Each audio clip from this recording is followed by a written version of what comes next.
Good morning students and friend. Last class में हम CA foundation का अकाउंटिंग पेपर डिस्कस कर रहे थे। हम इसमें यूनिट सेकंड पढ़ रहे हैं, accounting concept, principle and conventions. इसमें हमने दो कॉन्सेप्ट डिस्कस कर लिए थे। एक तो था एंटिटी कॉन्सेप्ट, जिसे सेपरेट एंटिटी कॉन्सेप्ट भी आप बोल सकते हैं, और एक मनी मेजर कॉन्सेप्ट पढ़ चुके थे। पेज नंबर 36 पे थर्ड कॉन्सेप्ट है पीरियोडिसिटी कॉन्सेप्ट। अब ये कॉन्सेप्ट क्या बोलता है देखें।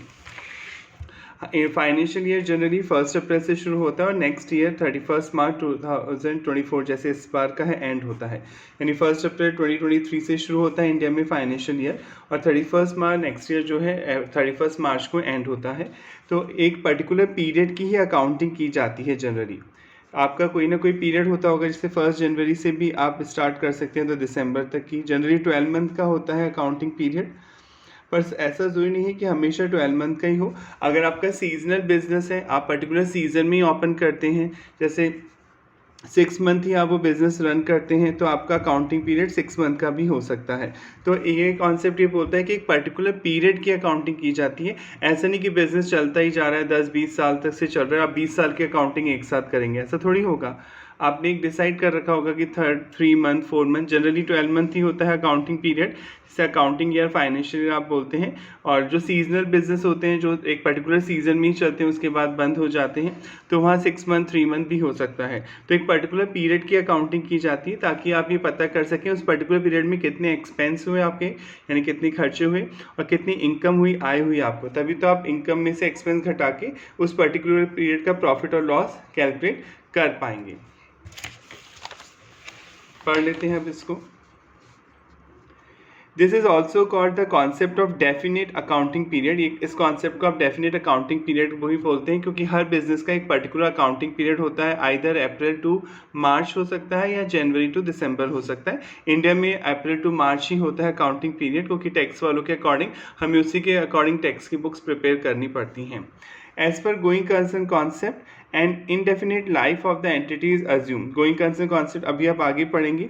ये कॉन्सेप्ट ये बोलता है कि जब भी कोई बिजनेस स्टार्ट करता है, ये सोच के स्टार्ट करता है कि उसका बिजनेस एंडलेस चलेगा, इनडेफिनेट टाइम तक चलेगा। आप ये थोड़ी सोचते हैं कि अगले साल ही बंद कर देंगे। हमेशा हर आदमी बिजनेस जब ओपन करता है कोई सा बिजनेस, वो यही मान के चलता है कि बिजनेस सालों साल पीढ़ी दर पीढ़ी चलता ही रहेगा। For a business entity it cause inconvenience. अगर आप बिजनेस एंटिटी की बात कर रहे हैं तो ये बहुत प्रॉब्लम क्रिएट हो सकती है to measure performance achieve by entity in the ordinary course of business. अगर आप ऐसे चूज़ करेंगे अनंत काल तक चलेगा बिजनेस, अगर 50 साल 100 साल, तो आप 100 साल बाद थोड़ी अकाउंटिंग करेंगे। अगर आप ऐसा करेंगे तो आपको इनकन्वीनियंस होगा, आपको एक्चुअल में पता नहीं चल पाएगा आपका एक्चुअल प्रॉफिट कितना है और एक्चुअल लॉस कितना है। सपोज एग्जाम्पल दे रखा है, if a textile mill last for 100 year. कोई टेक्सटाइल मिल है, कपड़े बनाने की मिल है, फैक्ट्री है, वो 100 साल से चल रही है। It is not desirable to measure performance as well as financial position only at the end of its life. मतलब ये सलाह कभी नहीं दी जाती है, ये सही नहीं है कि आप 100 साल बाद उसकी परफॉर्मेंस इवेल्युएट करें उस फैक्ट्री की कि ये प्रॉफिट में चल रही है फैक्ट्री या लॉस में चल रही है। So a small but workable fraction of time is chosen. तो आप एक टाइम का एक फ्रैक्शन चूज करते हैं, 6 मंथ 12 मंथ 9 मंथ, जो आप पर्टिकुलर जिसमें आप कंफर्टेबल हैं, जो अकाउंटिंग पर जनरली 12 मंथ का ही होता है accounting period. Out of infinite life style, जो भी आपका 100 साल 200 साल 400 साल तक आप बिजनेस सोच रहे हैं, तो आप उसमें से एक टाइम पीरियड चूज करते हैं और उसके अकॉर्डिंग अकाउंटिंग करते हैं of the business entity for measuring performance, ताकि आप परफॉर्मेंस जज कर सकें कि प्रॉफिट में चल रहा है लॉस में चल रहा है। And looking at the financial position, और फाइनेंशियल पोजीशन चेक कर सकें कि आपकी उस पर्टिकुलर टाइम पीरियड में असेट कितनी और लाइबिलिटीज़ कितनी हैं।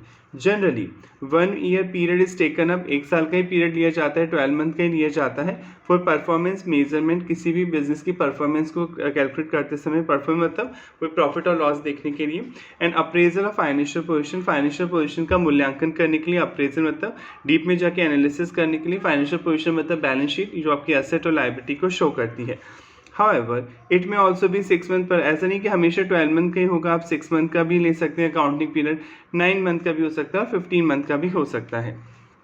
अकॉर्डिंग टू दिस कॉन्सेप्ट, इस कॉन्सेप्ट के according account should be prepared after every period. आपको हमेशा जो भी पीरियड आपने चूज़ किया है, जनरली 12 मंथ होता है, 12 मंथ के बाद आपको अकाउंट्स प्रिपेयर करने होते हैं and not at the end of the life of the entity. आपको पूरी लाइफ खत्म होने का वेट नहीं करना है कि भाई 100 साल बाद हम बिजनेस की परफॉर्मेंस कैलकुलेट करेंगे। जो टाइम पीरियड आपने सेलेक्ट किया है 12 मंथ, उसके बाद आप प्रॉफिट और लॉस और अपनी फाइनेंशियल पोजीशन, असेट और लायबिलिटीज़ को देखते हैं। यूजुअली, जनरली, सामान्यतः this period is 1 calendar year, एक कैलेंडर वर्ष होता है आपका जो 12 मंथ का होता है। We generally follow from 1 April of a year to 31 March of the immediately following year. हम जनरली इंडिया में 1 अप्रैल से शुरू करते हैं अपना फाइनेंशियल ईयर और नेक्स्ट ईयर मार्च में एंड करते हैं, पर हर कंट्री में जो नहीं सेम हो, किसी कंट्री में जनवरी टू दिसंबर भी हो सकता है। 10 फॉर परफॉर्मेंस अप्रेजल, जब आप किसी बिजनेस की परफॉर्मेंस अप्रेजल कर रहे हैं, it is not necessary to look into revenue and expenses of an unduly long time frame. ऐसे ये गलत, ये ज़रूरी नहीं है कि आप बिजनेस का मूल्यांकन करना है तो आप बहुत लंबे टाइम का, उसके 10-15 साल की रेवेन्यू एक साथ देखें या उसके एक्सपेंसेस बहुत लंबे टाइम के एक साथ देखें। This concept make the accounting system workable. इसकी वजह से अकाउंटिंग करना ईजी होता है इस कॉन्सेप्ट के अकॉर्डिंग, क्योंकि हम एक बहुत लंबे टाइम के अकाउंटिंग नहीं करते, एक शॉर्ट पीरियड जनरली 12 मंथ की अकाउंटिंग करते हैं every year. The term accrual meaning, the concept make the accounting system workable. इससे अकाउंटिंग सिस्टम वर्केबल होता है, मतलब अप्लाई करने के लिए ईजी होता है। एंड टर्म एक्रूअल मीनिंगफुल, और एक्रूअल मीनिंगफुल हो जाता है। एक्रूअल तो समझते हैं, accrual concept, due concept, mercantile concept. जैसे आप 12 मंथ का अकाउंटिंग कर रहे हैं, आपने 10 मंथ का रेंट पे किया, आपका रेंट है 3000 रुपीज़, 10 मंथ का रेंट हो गया 30,000। अभी 2 मंथ का रेंट अभी दिया नहीं है, ड्यू है, तो इसे रिकॉर्ड तो करना ही पड़ेगा ना बुक्स में। आप तभी तो जज कर पाएंगे कि आपका 1 साल का रेंट कितना था, 36,000। तो आप एक पर्टिकुलर टाइम पीरियड जब चुन लेते हैं तो उसमें चाहे एक्सपेंसेस हुआ हो, आपने पे किया हो या पे नहीं किया हो, उसे ड्यू बेसिस पे भी रिकॉर्ड करना होगा, क्योंकि एक्रूअल कॉन्सेप्ट आप पढ़ेंगे कि ड्यू बेसिस पे इनकम एक्सपेंस को रिकॉर्ड किया जाता है, तभी आपको उस पर्टिकुलर अकाउंटिंग ईयर की सिचुएशन पता चलेगी। If one think of indefinite time frame, अगर आप ये सोच लें कि अनंत काल तक हमारा बिजनेस चलेगा, नथिंग विल एक्रू, फिर एक्रू करने की जरूरत ही नहीं पड़ेगी ड्यू करने की, क्योंकि आपका कोई टाइम पीरियड ही नहीं है, आप 100 साल की अकाउंटिंग एक साथ करना चाह रहे हैं, ऐसा होगा नहीं। There can not be unpaid expenses, कोई अनपेड एक्सपेंसेस ही नहीं होंगे, क्योंकि अगर आपने अनंत काल तक मान लिया, हमने तो 12 मंथ माना, 12 मंथ में से 10 महीने का दे दिया, तभी तो 2 महीने का अनपेड कहलाएगा। पर अगर आप अकाउंटिंग इंडेफिनिट टाइम के लिए कर रहे हैं, आप कोई पर्टिकुलर टाइम पीरियड चूज नहीं कर रहे, तो कोई ड्यू होगा ही नहीं, कोई अनपेड कहलाएगा ही नहीं expenses. And non receipt of revenue, और रेवेन्यू का भी रिसिट नॉन रिसिट होगी नहीं, नॉन रिसिट होती है रेवेन्यू, जैसे उधार सामान बेचा आपने 10 लाख का, पर अभी 8 लाख ही मिले, तो सेल तो 10 ही दिखाते हैं ना आप। पर इस कॉन्सेप्ट में अगर आप इंडेफिनिट टाइम मान लेते हैं तो आपको उसको ड्यू दिखाने की जरूरत नहीं है, कभी ना कभी फ्यूचर में पैसा मिल ही जाएगा और वो आपके टाइम फ्रेम में आ रहा है, तो आप उसे ड्यू नहीं करेंगे। यानी ये कहना चाहती है लाइन कि ड्यू, प्रीपेड, अनर्ड, एक्रूड के कॉन्सेप्ट तभी आएंगे जब एक पर्टिकुलर टाइम पीरियड आप चूज करेंगे, और हम 12 मंथ की ही अकाउंटिंग करते हैं। एक्रूड एक्सपेंसेस यानी आउटस्टैंडिंग एक्सपेंसेस, एक्रूड रेवेन्यू यानी accrued income is only with reference to a finite time frame, जो एक निश्चित टाइम होता है उसी में अपन कैलकुलेट करते हैं, which is called accounting period, जिसे आप अकाउंटिंग पीरियड बोलते हैं। Thus therefore the periodicity concept sorry facilitate in, ये जो पीरियोडिसिटी कॉन्सेप्ट है, ये समय की जो अवधारणा, हिंदी बोलते हैं समय की जो अवधारणा है, वो आपको इन चीज़ों में मदद करती है। Comparing of financial statement different period, जब आप पर्टिकुलर टाइम पीरियड की अकाउंटिंग करेंगे तभी तो कंपेयर कर पाएंगे कि 2004 में हमारा क्या प्रॉफिट था, 2006 में क्या हो गया, 2007 में क्या हो गया, क्योंकि आप एक साल की अकाउंटिंग करते हैं तो आप कंपेयर कर पाएंगे पीरियड्स को। अगर आप इनडेफिनिट टाइम की अकाउंटिंग करेंगे तो आप कंपेयर ही नहीं कर पाएंगे। Uniform and consistent accounting treatment, uniform मतलब इक्वल, कंसिस्टेंट मतलब लगातार एक अकाउंटिंग ट्रीटमेंट होगा फॉर असर्टेन, प्रॉफिट निकालने का जो तरीका है वो सेम रखेंगे आप year two year, and asset of the business. Matching periodic revenue with expense, जो इनकम मैचिंग कॉन्सेप्ट भी इसमें अभी आएगा, आगे पढ़ेंगे। मैचिंग कॉन्सेप्ट क्या कहता है, जो इनकम दिखा रहे हैं उससे रिलेटेड एक्सपेंस आपको दिखाने होंगे। जैसे इनकम आप दिखा रहे हैं 2012 की, तो एक्सपेंस भी 2012 के दिखाएंगे ना। जब आप कोई इनकम रिकॉर्ड कर रहे हैं 2022 की, तो एक्सपेंस भी 2022 के रिकॉर्ड करेंगे उस साल। ऐसा थोड़ी होगा कि इनकम तो दिखा रहे हैं 2022 की, एक्सपेंस आप दिखा रहे हैं 2019 के, तो कोई कंक्लूजन ही नहीं निकलेगा। इनकम में से एक्सपेंस घटा तो देंगे, यहाँ पर कंक्लूजन कैसे निकलेगा, खर्चा तो 19 का लिख दिया और इनकम दिखा रहे हैं 22 की, तो ऐसा नहीं होगा ना, यूनिफॉर्म चलना चाहिए, matching concept for getting correct result निकालने के लिए ऑफ द बिजनेस ऑपरेशन। तो आई होप पीरियोडिसिटी कॉन्सेप्ट आपको समझ में आ गया होगा। समय की अवधारणा वाला कॉन्सेप्ट ये बोलता है कि हमेशा बिजनेस में अकाउंटिंग एक पर्टिकुलर टाइम फ्रेम की जाती है। ऐसा नहीं होता कि आप इनडेफिनिट टाइम की अकाउंटिंग करते हैं, ऐसा होगा तो फिर कोई accrued, unearned, outstanding, prepaid word use ही नहीं हो पाएगा अकाउंटिंग में।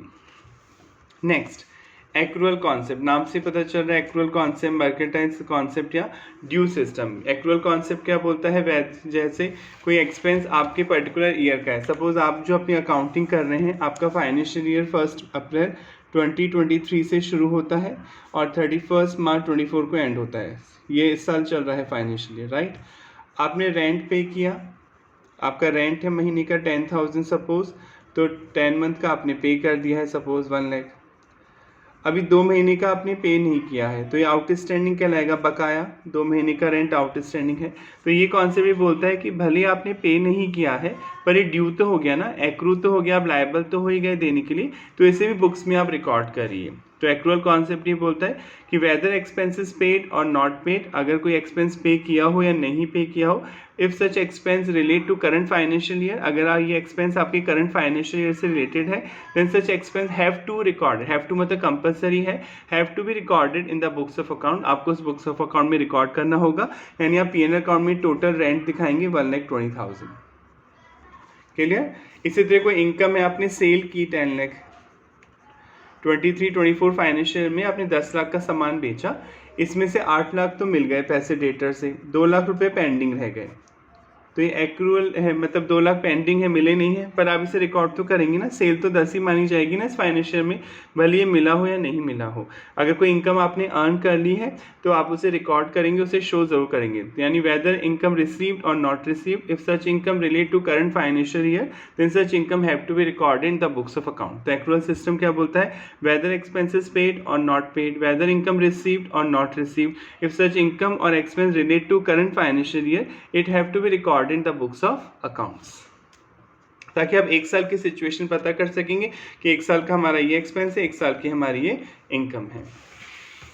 देखिए, अंडर एक्रूअल कॉन्सेप्ट उपार्जन आधार बोलते हैं, हिंदी में उपार्जन मतलब कमा लिया। Accrual concept, the effect of transaction other event are recognise on mercantile basis, mercantile system बोलने, एक्रूअल सिस्टम बोलने, ड्यू बेसिस बोलने, that is when they occur, जैसे वो अकर होंगे आप उन्हें रिकॉर्ड करेंगे ट्रांजेक्शन्स को, एंड नॉट एज कैश और cash equivalent is receive or paid, मतलब भले वो कैश में आपको मिला हो या नहीं मिला हो, आपने पे किया हो या नहीं पे किया हो, अगर वो आप अकर हो गया ट्रांजैक्शन आपके फाइनेंशियल से रिलेटेड है तो आप उसी साल रिकॉर्ड करेंगे। And they record in the accounting records and report in the financial statement, आप उन्हें पीएनएल में शो करेंगे of the period to which they relate, जिस पीरियड से वो रिलेटेड है। Financial statement prepared on accrual basis, जो पीएनएल अकाउंट बनता है, पीएनएल अकाउंट जो बनते हैं एक्रूअल बेसिस पे बनते हैं। Inform user not only of past event involving the payment, कि आपने कितना पेमेंट किया वो ही नहीं बताते, receipt of cash, but also of obligation to pay, ये वो भी चीज़ बताएंगे कि कौन सी चीज़ आउटस्टैंडिंग है जो फ्यूचर में आपको पे करनी है। And resources that represent cash to be receive in future, और कौन सी इनकम आपको फ्यूचर में रिसीव होगी, क्योंकि आपने कमा ली, रिकॉर्ड तो करनी पड़ेगी, तो आप एक तरह से इसमें आउटस्टैंडिंग, प्रीपेड, अनर्ड, इन सब का एडजस्टमेंट करते हैं। To understand accrual assumption knowledge of revenue and expenses required, आपको ये पता होना चाहिए कि आपको रेवेन्यू किससे बोलते हैं और एक्सपेंसेस क्या होते हैं। Revenue is the gross inflow of cash, receivables and other consideration arising in the course of ordinary activity of an enterprises from sale of goods, rendering of services, and from use by others of enterprises resources yielding interest, royalty and dividend etc. ये income तो पता ही है, जो income revenue का मतलब होता है gross inflow से होता है, या तो आप कोई सामान बेचते होंगे, आप कोई सर्विस देते होंगे, या आप अपना कोई राइट किसी दूसरे को यूज़ करने के लिए देते हैं किसी एंटरप्राइजेस को, तो उस वहाँ से कोई इंटरेस्ट, रॉयल्टी आपको मिलती है। रॉयल्टी तो आप समझते ही हैं, जब अपने नाम का यूज़ करने के लिए, जब आप अपना राइट किसी को देते हैं और यूज़ करने के लिए, उसके बदले वो बंदा जो आपको कंसिडरेशन पे करता है उसे रॉयल्टी बोलते हैं। For example, mister x started a clothing merchandising, आपने क्लॉथ मर्चेंडाइजिंग का बिजनेस स्टार्ट किया, ठीक है। ही इन्वेस्टेड ₹50,000, आपने 50,000 रुपये इन्वेस्ट किए, ठीक है। कैपिटल हो गई, आप पढ़ चुके हैं, पढ़ेंगे भी आगे कि जो बिजनेस जो पैसा लगाता है बिजनेस में बिजनेसमैन, उसे कैपिटल बोलते हैं। बॉट मर्चेंडाइज वर्थ ₹50,000, आपने कपड़ा भी खरीदा 50,000 का। ही सोल्ड सच मर्चेंडाइज फॉर ₹60,000, आपने कपड़ा 60,000 में बेच दिया। कस्टमर पेड 50,000, पर कस्टमर ने अभी 50,000 ही दिए हैं। एंड अश्योर हिम टू पे 10,000 शॉर्टली, और उसने प्रॉमिस किया है कि वो 10,000 शॉर्टली दे देगा। तो ये इनकम इसी साल की है ना, 60,000 इसी साल बेचा आपने, तो आप 50 थोड़ी मानेंगे इनकम, पूरी 60 की ही मानेंगे इनकम, भले अभी 10,000 रुपये नहीं मिले हैं, मिल जाएंगे क्योंकि इनकम इस साल की है। तो ड्यू बेसिस पे 10,000 रुपये भी रिकॉर्ड होंगे। His revenue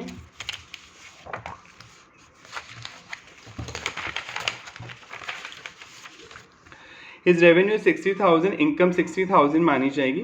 it arose in the ordinary course of cloth business, क्योंकि वो जो डे टू डे का बिजनेस है उससे ही इनकर्ड हुआ है, सेल उसी की है। Mister x receive ₹50,000 in cash and 10,000 by way of receivable, 10,000 50,000 तो कैश में मिल गए और 10,000 डेटर हो गए, receivable the debtors.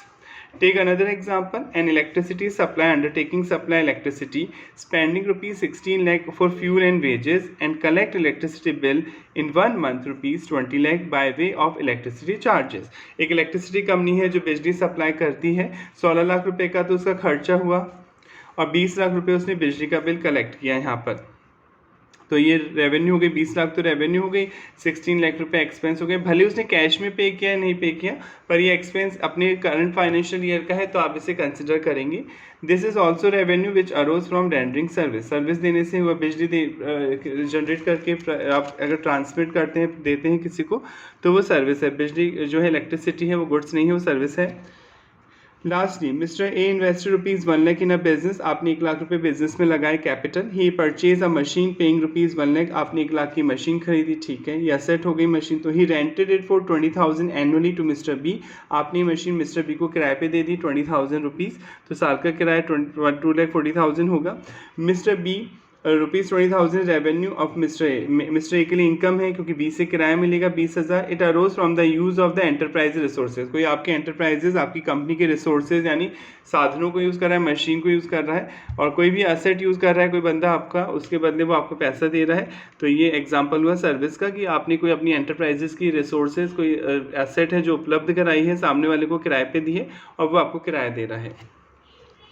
Expenses is a cost relating to the operation of an accounting period, expenses का मतलब है वो जो कॉस्ट, वो खर्चे जो इंकर्ड हो रहे हैं बिजनेस को चलाने के लिए, और to revenue earn during the period, और the benefit of which do not extend beyond that period, और वो बेनिफिट है रेवेन्यू में, बेनिफिट्स कोई इनकम सब रेवेन्यू का काउंट किया जाएगा। ये तो एग्जाम्पल हुआ, बहुत ईजी था ये कॉन्सेप्ट। ये कॉन्सेप्ट जो आप पढ़ रहे हैं इसमें ये बोला जा रहा है कि आपको जो भी इनकम है, जो भी एक्सपेंस है, वो ड्यू बेसिस पे ही आपको रिकॉर्ड करने हैं, चाहे वो एक्सपेंस पे किया गया हो या पे नहीं किया गया हो, चाहे वो इनकम मिली हो या नहीं मिली हो। अगर वो ड्यू हो गई है, आपके करंट फाइनेंशियल ईयर से रिलेटेड है वो एक्सपेंस और इनकम, तो आपको रिकॉर्ड करना होगा ताकि आप एक पर्टिकुलर अकाउंटिंग ईयर का प्रॉफिट और लॉस कैलकुलेट कर सकें। Next example, in the first example mister X spend 50,000 to buy merchandise, आपने कपड़ा खरीदा था 50,000 का। It is the expense of generating revenue 60,000, और उसे 60 में बेचा था, रेवेन्यू हो गई 60,000 और कपड़ा खरीदा था 50,000 का। इन द सेकेंड इंस्टेंस मतलब सेकेंड एग्जाम्पल में 16 लाख का एक्सपेंस हुआ था इस इलेक्ट्रिसिटी कंपनी का, फ्यूल वगैरह बिजली जनरेट करने में। Also whenever any asset is use it has a finite life to generate benefit, कोई भी एसेट आप यूज़ करते हैं अपने बिजनेस में तो उसकी एक पर्टिकुलर लाइफ होती है। जैसे अपन कोई कार खरीद के लाते हैं, कोई भी मशीन खरीद के लाते हैं, तो कंपनी बताती है कि कम से कम ये इतने साल तो चली जाएगी, 7 साल 5 साल। वो अलग बात है कि वो ज़्यादा चल जाती है, पर एक पर्टिकुलर लाइफ होती है किसी भी एसेट की बिजनेस में। Suppose the machine purchased by Mr. A in the third example will last for 10 years. Suppose ये थर्ड एग्जाम्पल में जो मशीन खरीदी थी मिस्टर ए ने 1 लाख रुपए से, ये 10 साल चल जाएगी। Then ₹10,000 is expense every year relating to cost of machinery. तो 1 लाख रुपए का खर्चा हुआ मशीन खरीदने पे आपका, ये डेप्रिसिएशन की बात कर रहा है। जैसे मान लीजिए कोई मशीन आपने खरीदी 1 लाख रुपीज़ की, मशीन असेट है। असेट हम किससे बोलते हैं ये तो पता ही होगा, वैसे आगे भी आएगा मीनिंग, पर अब यहाँ पे समझ लें। असेट एक तो कोई भी ऐसा एक्सपेंस जो लॉन्ग टर्म पर्पस के लिए हुआ हो, जो लॉन्ग टर्म में आपको बेनिफिट दे। ऐसा कोई एक्सपेंस आपने किया है जो लॉन्ग टर्म में बेनिफिट देगा और इन्हें रीसेल पर्पस के लिए नहीं खरीदा है, आपने बेचने के मोटिव से नहीं खरीदा है। किसी भी असेट में अगर ये कैरेक्टरिस्टिक्स है तो फिक्स असेट हो जाएगी। एक तो लॉन्ग टर्म पर्पस के लिए खरीदी है, generally more than 1 year, long term का मतलब होता है more than 1 year at least, plus उन्हें रीसेल पर्पस के लिए नहीं खरीदा गया, उन्हें बेचने के मोटिव से नहीं खरीदा गया, तो आप इन्हें फिक्स असेट बोलते हैं, राइट। अब सपोज मैंने एक मशीन खरीदी 1 लाख की, ये 10 साल चल जाएगी, तो इसमें 10 का डिवाइड लगा दीजिए। तो इस साल जो P&L में आप एक्सपेंस लिखेंगे अपना 10,000 ही लिखेंगे, क्योंकि एक्चुअल कॉन्सेप्ट पर ये तो बोल रहा है कि जिस साल का खर्चा है वो उसी साल रिकॉर्ड होगा। ये आप 1 लाख रुपए पूरे P&L में एक साथ नहीं लिख सकते ना, क्योंकि 10 साल तक बेनिफिट देगा ये खर्चा। तो इस खर्चे को हम धीरे धीरे करके राइट ऑफ करेंगे, राइट ऑफ मतलब कम करेंगे। तो फिक्स एसेट पे क्या लगाएंगे, डेप्रिसिएशन। हमने इसे क्या नाम दिया, डेप्रिसिएशन के नाम से हम इसे चार्ज करेंगे। पूरा 1 लाख रुपए नहीं लिखेंगे आप P&L में, क्योंकि ये आपको लॉन्ग टर्म बेनिफिट देगा। तो जितने टाइम तक बेनिफिट देगा इसे प्रोपोर्शनेटली आप उतना ही P&L में ट्रांसफर करेंगे अपना एक्सपेंस मानते हुए। Accrual means recognition of revenue. आप रेवेन्यू को पहचानिए, आपकी सेल कितनी है, cost as they are earn or incurred जो हुई है cost, and not as a money is receive or paid. Accrual का मतलब ये होता है कि कितना पैसा आया गया वो नहीं देखना, आपको देखना है सच में कितना आपकी इनकम है साल की और कितना एक्सपेंस है, आप उसे रिकॉर्ड करिए। The accrual concept relate to measurement of income. आपकी इनकम को कैसे मेजर किया जाएगा, आइडेंटिफाई कैसे किया जाएगा असेट और लायबिलिटी को, ये बताता है।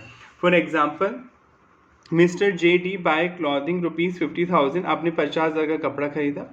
पेइंग कैश, आपने 20,000 कैश में दी। इट मीन्स आप उधार खरीद के लाए 30,000 का कपड़ा, भाई 50 का कपड़ा खरीदा है और 20,000 ही कैश दिया है, तो 30,000 तो अभी देने बाकी हैं उन लोगों को जिनसे आपने गुड्स परचेज़ किया, तो उन्हें हम क्या बोलते हैं, अकाउंट में क्रेडिटर। अगर आप किसी से उधार सामान खरीद के लाते हैं तो आपको जो उन्हें पे करना होगा फ्यूचर में, उन लोगों को हम क्रेडिटर बोलते हैं। एंड सेल ₹60,000, आपने 60,000 में बेचा कपड़ा, of which customer paid only 10,000, customer ने भी 50 ही दिए, तो 10,000 और लेने हैं। तो जिन लोगों को आप उधार सामान बेचते हैं उनसे जो पैसा लेना है उन्हें आप डेटर्स बोलते हैं। हिज रेवेन्यू 60, रेवेन्यू तो बताया था पूरी। एक्रूअल कॉन्सेप्ट क्या बोलता है, जितनी की रेवेन्यू है पूरी बुक की जाएगी, भले वो मिली हो या नहीं मिली हो, आपकी जो रेवेन्यू है वो 60,000 मानी जाएगी और एक्सपेंस पूरा 50 का ही माना जाएगा। भले ही अभी आपने 20 दिए पर एक्सपेंस तो 50 हुआ। आप खरीद के तो 50,000 का कपड़ा लाए थे, जो आपने 60,000 में बेचा है, तो यहाँ पर जो प्रॉफिट हुआ वो 10,000 का कहलाएगा। हिज रेवेन्यू 60 है, not 50। Cash receive, expenses cost incurred for revenue, expense हुआ 50 का, नॉट 20,000 का। So accrual concept based profit हुआ 10,000 का, revenue minus expenses. As per accrual concept revenue minus expenses क्या हो गया, प्रॉफिट हो गया, right. Accrual concept provide the foundation, एक तरह से नींव है, बेस है, on which the structure of present accounting has been develop. सारी अकाउंटिंग एक्रूअल बेसिस पे ही होती है। 2 तरह से होते हैं, आप पढ़ेंगे आगे, और वैसे आप 11th से भी पढ़ के आते हैं कि अकाउंटिंग में रिकॉर्ड रखने के 2 तरीके हो सकते हैं।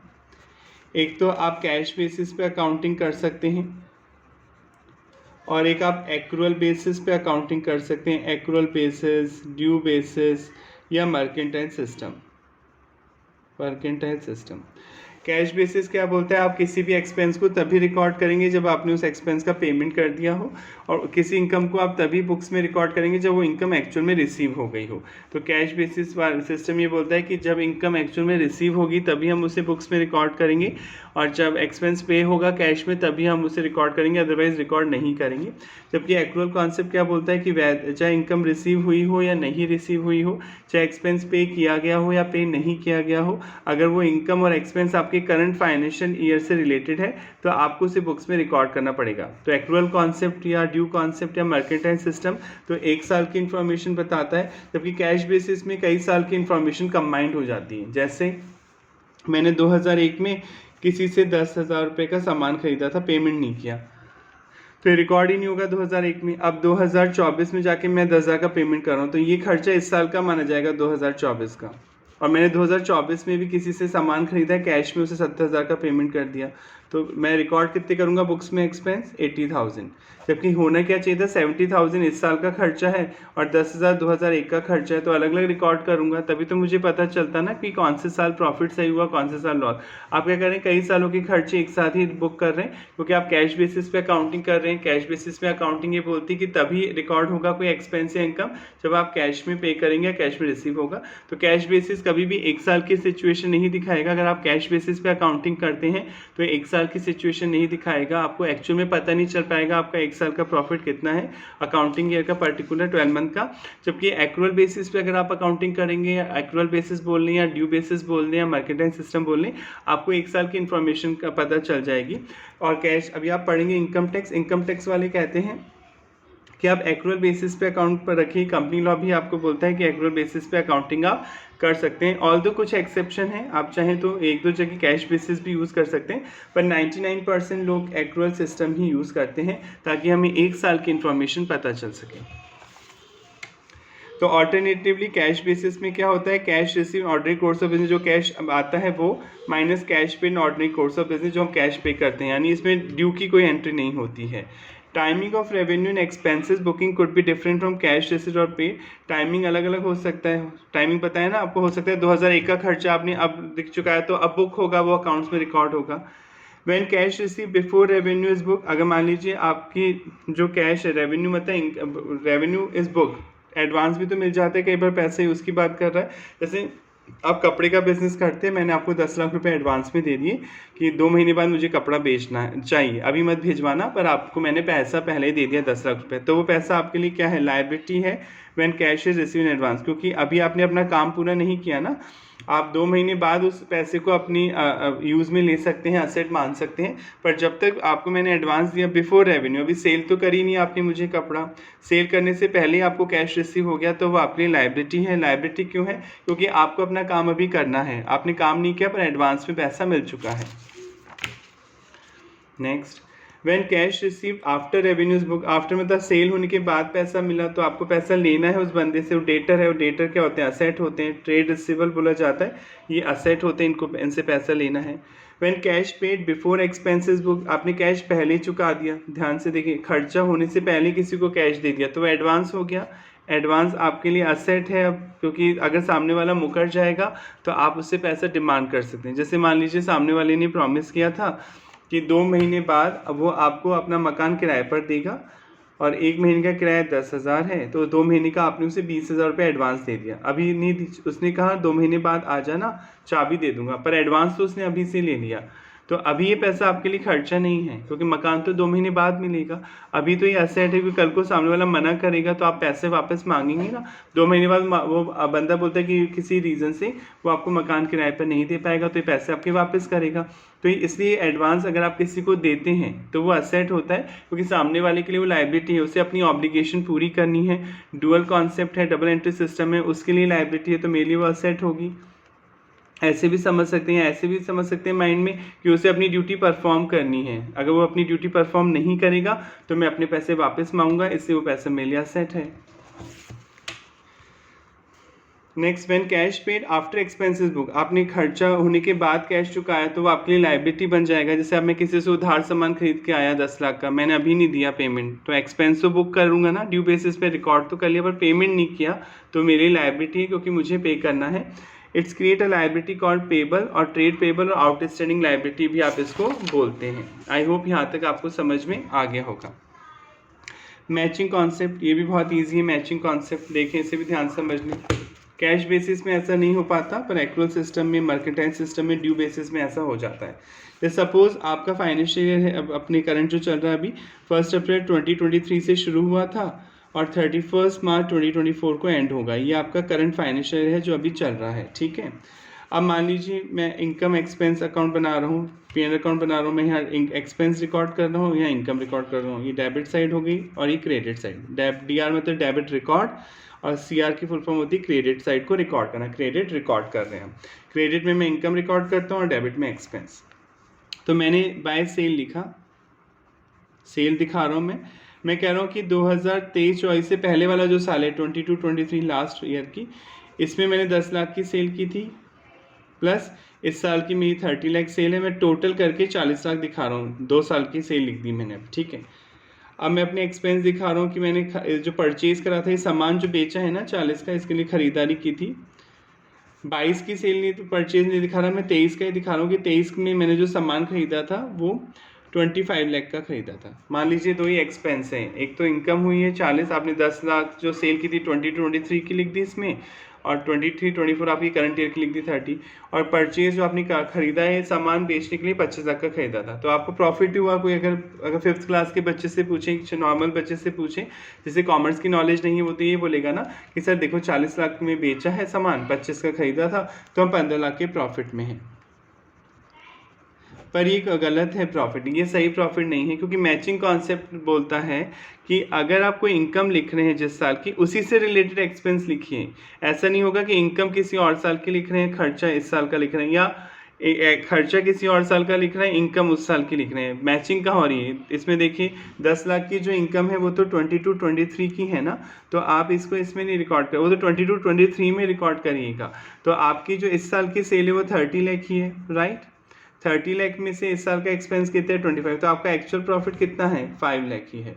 आई होप आपको समझ में आ गया होगा। मैचिंग कॉन्सेप्ट ये बोलता है कि जिस साल की आप इनकम बुक कर रहे हैं उसी से रिलेटेड एक्सपेंस लिखिए।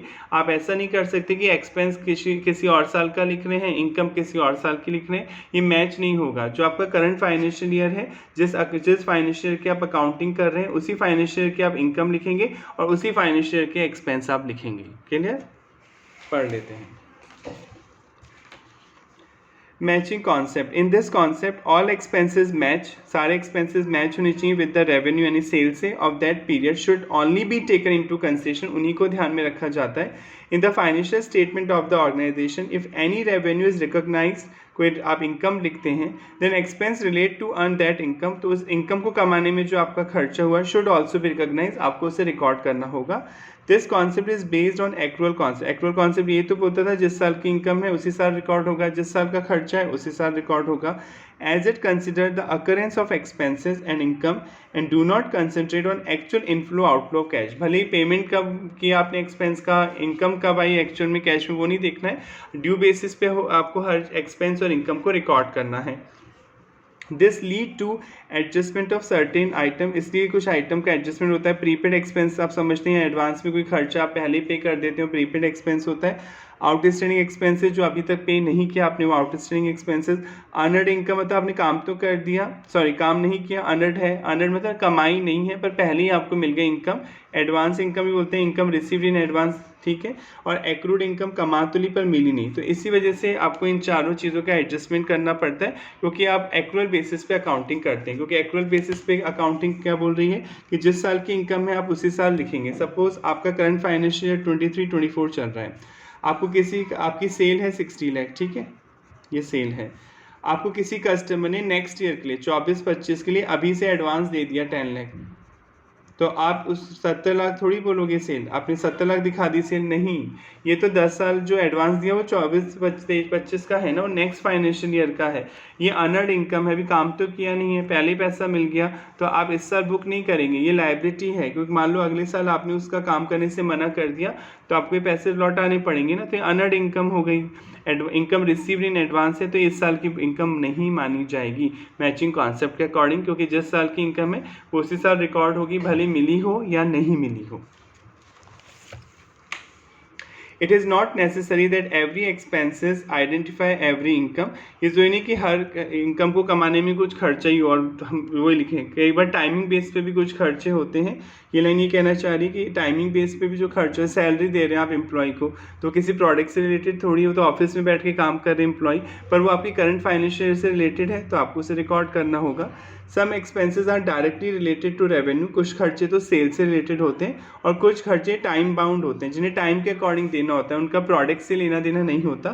For example selling expenses are directly related to sale, sale को करने के लिए जो खर्चे होते हैं वो सेल से रिलेटेड होते हैं, बट रेंट दे रहे हैं फैक्ट्री का, सैलरी दे रहे हैं etcetera, are recorded on accrual basis for a particular accounting period, पर बाकी खर्चे एक अकाउंटिंग पीरियड से रिलेटेड होते हैं। In other word periodicity concept जो आपने पढ़ा था ना, समय की अवधारणा, has also been followed while applying matching concept. Matching concept अपनाते समय टाइमिंग को भी देखना पड़ता है, आप किस टाइम की अकाउंटिंग कर रहे हैं। फॉर एग्जाम्पल मिस्टर पी के स्टार्टेड क्लॉथ बिजनेस, आपने कपड़े का बिजनेस शुरू किया। ही परचेज 10,000 पीसेज गारमेंट, आपने 10,000 गारमेंट्स कपड़ा खरीदा 100 पर पीस, तो परचेज हो गई आपकी 10 लाख, ठीक है। एंड सोल्ड 8,000 पीसेज 150 पर piece during the accounting period of 12 month. आपने 10,000 का कपड़े खरीदे थे पीसेस, पर आपने 8,000 पीसेस ही बेचे हैं अभी इस 12 महीने के पीरियड में, और 1 जनवरी से आपका फाइनेंशियल शुरू हो रहा है और 31 दिसंबर 2022 को एंड होगा। ही paid shop rent 3,000 per month for 11 month. आपने किराया केवल 11 महीने का दिया है, पर हम बुक पूरे 12 मंथ का करेंगे क्योंकि हम 12 मंथ की अकाउंटिंग करते हैं। और एक्रूअल कॉन्सेप्ट क्या बोलता है कि भले ही पे किया हो या पे नहीं किया हो, आपको उसे रिकॉर्ड करना होगा। And paid 8,000 to the supplier of garments. आपने 10 लाख का कपड़ा खरीदा था, देखिए 100 पीसेस, 100 रुपीज़ पर पीस था और 10,000 पीसेस थे, पर आपने 8 लाख ही दिए, 2 लाख रुपए भी देने बाकी हैं, तो ये क्रेडिटर हो गए आपके। और आगे बोल रहे हैं receive 10 lakh from customer. Customer से 10 लाख ही आपको रिसीव हुए, जबकि कस्टमर को बेचा कितना था, 8,000 पीसेस आपने बेचे थे 8,150 पीसेस के हिसाब से। तो अब इसे समझते हैं। तो मैचिंग कॉन्सेप्ट क्या बोलता है, जिस साल की मैचिंग कॉन्सेप्ट किसको फॉलो करता है, पीरियोडिसिटी कॉन्सेप्ट को, यानी समय की अवधारणा को भी ध्यान में रखा जाता है। तो ये डेबिट यानी एक डेबिट रिकॉर्ड, क्रेडिट में रफली बना रहा हूँ क्रेडिट रिकॉर्ड, इस साइड इनकम रिकॉर्ड करेंगे और इस साइड एक्सपेंस रिकॉर्ड करेंगे अपन। सबसे पहले इनकम की बात करते हैं, सेल। आपने क्वेश्चन साफ साफ बोल रहा है 8,000 पीसेस बेचे हैं 150 के हिसाब से, तो 8,000 पीसेस हो गए और 150 के हिसाब से हुए, 15 इंटू 8,000 करेंगे तो आ जाएगा 1,20,000 यानी 12 लाख। ये सेल हो गई, राइट, 12 लाख सेल हो गई। फिर आपने कपड़ा खरीदा था 10,000 पीसेस, पर बिके हैं केवल 8,000 पीसेस, राइट। 10,000 पीसेस खरीद के लाए थे पर बिके तो 8,000 है ना, तो आप खर्चा 10,000 का नहीं लिख सकते। आप मैचिंग कॉन्सेप्ट क्या बोलता है, जो सेल है उसी से रिलेटेड एक्सपेंस लिखेंगे। तो ये 8,000 पीसेस ही तो बिके हैं, तो आप परचेज आप 8,000 ही दिखाएंगे। वैसे आपने 10 खरीदे, पर एक्सपेंस में आप केवल 8,000 पीसेस का ही खर्चा दिखाएंगे मैचिंग कॉन्सेप्ट के अकॉर्डिंग, क्योंकि जो इनकम हुई है उसको कमाने में जो खर्चा हुआ है वो ही लिखेंगे यहाँ पर। जो बाकी के जो 2,000 पीसेस बच गए इंटू 100 करेंगे, तो ये आपका स्टॉक है। स्टॉक मतलब ये अगले साल बिकेगा, ये आपके लिए असेट हो जाएगा, क्योंकि 2,000 पीसेस बच चुके हैं, एक 100 का है, तो ये 2 लाख तो स्टॉक हो गया। ये एक्सपेंस इनकम नहीं माना जाएगा, राइट। इनकम उसी को माना जाएगा। ये कॉस्ट ऑफ गुड्स सोल्ड भी बोल सकते हैं, जो कॉस्ट ऑफ गुड्स सोल्ड कि जो आपने सामान बेचा है उसकी कॉस्ट कितनी है, 8 लाख, क्योंकि आपने 8,000 पीसेस ही तो बेचे हैं, 10,000 खरीदे थे पर बेचे 8,000, तो कॉस्ट 8,000 की ली जाएगी मैचिंग कॉन्सेप्ट के अकॉर्डिंग। फिर रेंट की बात करते हैं। रेंट 3,000 पर मंथ है, 11 मंथ का ही पे किया है, तो 3,000 पर मंथ 11 मंथ का 33 तो आपने दे ही दिया। प्लस एक्रूअल कॉन्सेप्ट क्या बोलता है, वेदर एक्सपेंस पेड और नॉट पेड, अभी पढ़ा था, चाहे एक्सपेंस पे किया हो या नहीं पे किया हो, अगर वो आपके करंट फाइनेंशियल ईयर से रिलेटेड है तो आप उसे रिकॉर्ड ज़रूर करेंगे। तो ये आउटस्टैंडिंग रेंट भी हमें लिखना होगा एक महीने का जो हमने नहीं दिया, और हमारा जो एक्सपेंस होगा 36,000 माना जाएगा। 1 जनवरी से शुरू हो रहा है और 31 दिसंबर को एंड हो रहा है फाइनेंशियल ईयर, राइट। ये आ गया होगा समझ में यहाँ तक, इस साल का खर्चा, पीरियोडिसिटी कॉन्सेप्ट। नेक्स्ट क्या था, बस ये तो एक्सपेंस की बात थी और कोई एक्सपेंस तो हुआ नहीं है। तो आप देखिए इसमें 12 लाख तो आपकी इनकम है, क्रेडिट साइड में सेल है 12 लाख। 12 लाख में से आप ये 8,36,000 लेस कर देंगे, तो टोटल आपकी कितनी बचेगा, 8 लाख 4 में से 36 का तो 364, 3,64,000 ये जो आएगा बैलेंसिंग फिगर से, इनकम में से एक्सपेंस घटा देंगे, ये आपका प्रॉफिट हो जाएगा। आई होप यहाँ तक आपको समझ में आ गया होगा। अब आगे बढ़ते हैं। अब हम और सिचुएशन देखते हैं। देखिए हमने 10,000 पीसेस खरीदे थे, राइट, इसमें से 8,000 पीसेस तो बिक गए, तो 2,000 पीसेस जो बचे इसे तो हम स्टॉक बोलेंगे। ये हमारे लिए असेट है क्योंकि अगले साल हम बेचेंगे, ये तो स्टॉक हो गया, असेट हो गया। ये आप असेट मैं ऐसे लिख देता हूँ समझाने के लिए, असेट और लायबिलिटी। तो 2 लाख का तो आपकी स्टॉक जो है ये असेट है, क्योंकि हमारे पोजीशन में असेट मतलब जो आपके पोजीशन में हो, जिसका आप बिजनेस कर रहे हैं, वो आपके लिए करंट असेट है। स्टॉक डे टू डे बेचा खरीदा जाता है, बिकने से रह गया तो ये स्टॉक असेट है हमारी। फिर क्वेश्चन कह रहा था कि आपके जो डेटर हैं उन्होंने आपको 10 लाख रुपए दिए हैं, जबकि हमने उन्हें सेल कितने क्या किया है, 12 लाख का सामान बेचा है, 10 लाख ही दिए, तो 2 लाख रुपए और लेने हैं, तो ये हमारे डेटर्स हो गए। डेटर्स या रिसीवेबल्स भी बोल सकते हैं, जिनसे आपको पैसा लेना है, ये आपके लिए एसेट है क्योंकि आपको लेना है पैसा उनसे। तो 2 लाख का स्टॉक, 2 लाख के डेटर्स। आई होप यहाँ तक आ गया होगा समझ में। फिर क्वेश्चन क्या था कि जो आपके क्रेडिटर हैं जिनसे आपने सामान खरीदा, 10,000 पीसेस खरीदे थे, एक पीस 100 का था, 10 लाख का आपने सामान खरीदा था, पर आपने 8 लाख रुपए ही दिए हैं उनको, क्रेडिटर्स को। जिनसे उधार सामान खरीदते हैं उन्हें क्रेडिटर बोलते हैं। आप पेमेंट करना है, सप्लायर यानी क्रेडिटर, तो आप 2 लाख रुपए पेमेंट करना बाकी है, तो ये आपकी लायबिलिटी हो गया। ये आपकी लायबिलिटी है क्योंकि आपको ये पे करना पड़ेगा क्रेडिटर्स को। क्लियर हो गया?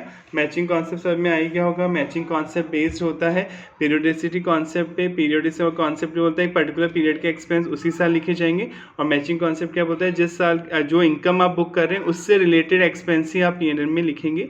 ऐसा नहीं होगा कि इनकम लिख रहे हैं इस साल की, खर्चे लिख रहे हैं नेक्स्ट ईयर के, उससे पहले के, ऐसा आप नहीं कर सकते हैं। अब आगे बढ़ते हैं। इस सिचुएशन को ऐसे समझने, हाँ एक चीज़ और रह गई बताना, ये तो बता ही दिया था। फिर 3,000 रुपये का जो आपने रेंट पे नहीं करा, ये भी तो पे करना है, तो ये आपकी लायबिलिटी है। ये भी आउटस्टैंडिंग एक रेंट के नाम से लायबिलिटी साइड में रिकॉर्ड हो जाएगा। आउटस्टैंडिंग है ना, ये रेंट आपको देना है, अभी आउटस्टैंडिंग के नाम से यहाँ पर रिकॉर्ड हो जाएगा। और ये जो प्रॉफिट है, आपने सेपरेट एंटिटी कॉन्सेप्ट पढ़ा था। प्रॉफिट किसका होता है? ऑनर का। ऑनर को देना है बिजनेस को, तो बिजनेस के लिए प्रॉफिट क्या है? लायबिलिटी।